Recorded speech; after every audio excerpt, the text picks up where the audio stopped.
right, Shalom. Before I begin, I'd like to give all praises, honor, and glory to Yahweh, Bahashem, Yahweh Shai, Bahashem, Rachak Kodash.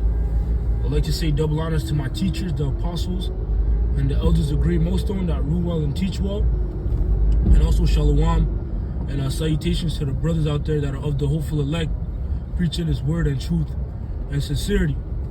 So I'm the brother Shaquat from the branch of Great Millstone, Montreal. Back once again with another in-transit lesson. And this lesson that I'm going to be going into, is going to be a lesson, going into the fact of leadership. Because being a leader does not mean that you control, each and every aspect of whatever you're leading or you're the head of, right? Because that would be a burden. That's too much of a burden for one person, right? Because for example, dealing with a relationship, a man is supposed to be a man. He's supposed to be the leader in that relationship, between him and his woman. But if the man has to control each and every single aspect of that relationship, it's gonna be too burdensome for him alone, man. If he has to deal with the bills, for the most part, the financial, that's too much, man. It depends on how well that man is doing, but let's speak about the average man. Dealing with all that is too much, man. But that's why the woman was created. The woman was created to help the man. That's why they're known as the helpmate in the scriptures, man. They're there to help the man, basically control what he got going on. But the man is still calling the shots. He's still the leader of that, man. All right, so I'm gonna grab an example in the scriptures where, controlling something or all by yourself is too much, man. So let's get that from in the book of Exodus chapter 18 and verse 13, and it says, and this is dealing with Moses, right? Moses and Jethro. All right, it says, and it came to pass on the morrow that Moses sat to judge the people, and the people stood by Moses from the morning unto the evening. And when Moses' father-in-law saw all that he did to the people, he said, what is this thing that thou doest to the people? Why sittest thou thyself alone? And all the people stand by thee from morning unto even. Right, so Moses' father-in-law was looking at what was going on with Moses, man. And he was asking him like, yo, how come you're dealing with this from sun up to sundown, and there's people standing beside you, just watching you, give out the counsel? Because what Moses was doing was, he was judging Israel. He was giving them advice, through the spirit and power of Yahweh Shemashah on how to deal with whatever situations they presented to Moses, right? And then Jethro was seeing this, and he recognized that it was too burdensome for one man alone, Moses, man.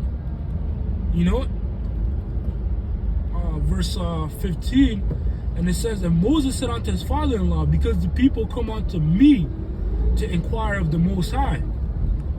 When they have a matter, they come unto me, and I judge between one and another, and I do not make them know the statutes of it says, and I do make them know the statutes of the Most High and His laws. And Moses' father-in-law said unto him, the thing that thou doest is not good. Thou wilt surely wear away both thou and this people that is with thee. For this thing is too heavy for thee. Thou art not able to perform it thyself alone. Right? So just because you're a leader does not mean that you call each and every shot, because that might be too burdensome for you, man, to deal with each and every little thing, within within whatever situation you're in, man. You know, that's why it's good to split things up. You know, even dealing with the world, man. A business, one person can't run a whole entire business, a whole enterprise by themselves, man. That's why you have managers, you have assistant managers. That's why I split like that, to make it easier for the head, man. You know, even dealing with an army, you know, you have different roles, man. Lieutenants, generals, so on and so forth, man. Captains, you know. It has to be split up, or else it's gonna be too heavy and burdensome for one person. You know. It says, verse 19, hearken now unto my voice, and I will give thee counsel. And the Most High shall be with thee. Be thou for the people to Godward, that thou mayest bring the causes unto the Most High. Right. So what's the counsel that Jethro is going to give unto Moses? Let's see. Verse 20. It says,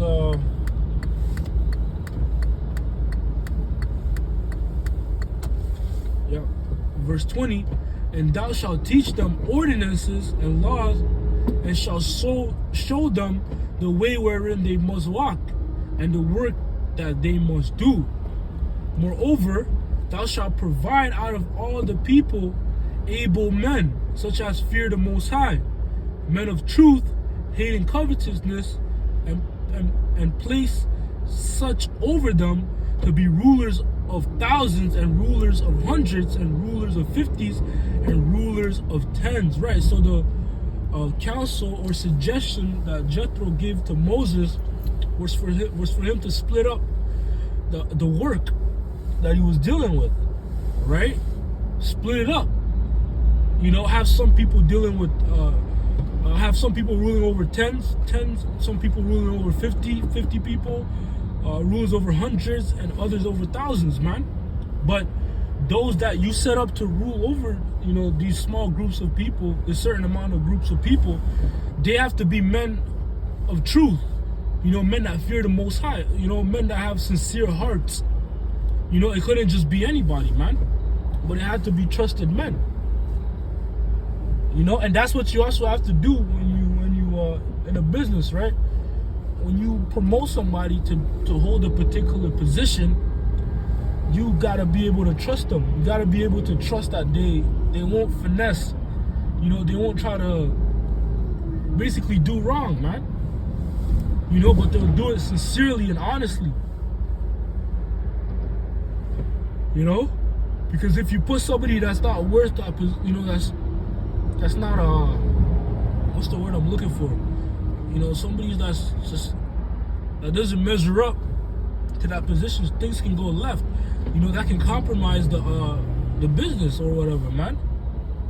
You know, for example, you know, with dealing with Moses, what if Moses set up somebody that's not trustworthy and he's giving out false counsel? You know? You know, he's misrepresenting Moses and ultimately misrepresenting the Lord. You know? That'll be going off. So it has, you know, the counsel Jethro gave him was that, yo, set up men that are sincere, men of good hearts. You know? Men of truth. Men that fear the Most High. Put them in these positions, and this will make it easier for you. It'll make it easier for you to you know, to deal with other things, man. You know, it says, verse 22, and let them judge the people at all seasons. And it shall be that every great matter they shall bring unto thee, but every small matter they shall judge. So shall it be easier for thyself, and they shall bear the burden with thee. Right, so share the burden. And if the burden is shared, it won't be so heavy on one man. You know? So Moses, the suggestion Jethro gave Moses was, yo, you deal with the tougher matters. You know, because when Moses was doing it alone, there were matters where, Somebody else could have, gave that simple counsel. It was simple matters, but there were some hard ones.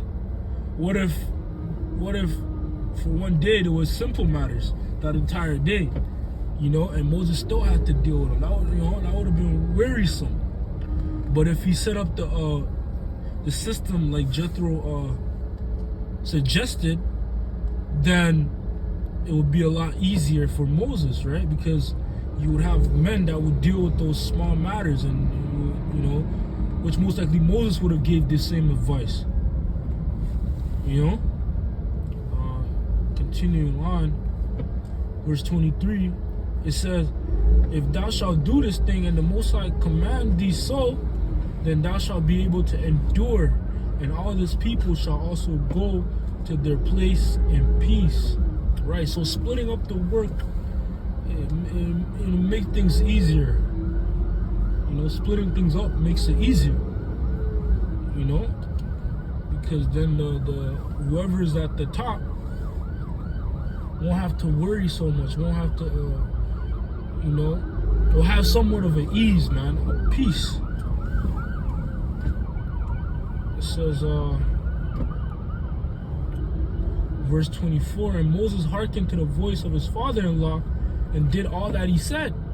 And Moses chose able men out of all Israel. Right. You see, and that shows you that Moses was a meek man, because he took advice, man.